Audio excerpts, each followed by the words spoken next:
What's up mga bros? Ako nga pala si Bros. Welcome to Multimedia in less than 2 minutes. Episode 12. Recap muna. Anong klase ng boses ang pinaka-recommended gamitin para mas engaging at effective ang content? Kung ang sagot mo ay letter B, natural at conversational human voice, you're right. Okay, final na to.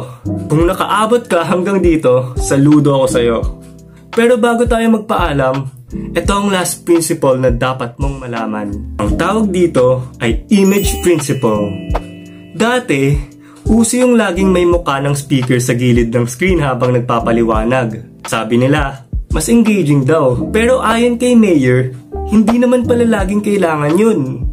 Mas importante pa rin yung malinaw, organized, at focused na visuals para di nadidistract ang audience. Halimbawa, kung gagawa tayo ng tutorial, imbes na naka-video pa sa corner yung mukha natin habang nag-e-explain, mas okay kung ipapakita na lang natin ng malinaw yung step-by-step screen visuals at doon tayo mas magfo-focus.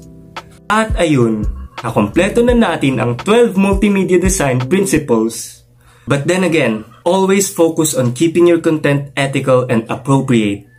Kahit maganda ang contents at pagsasaayos ng video natin, above all, mas isipin pa rin natin na yung impormasyong binabahagi natin ay respectful at nasa tama.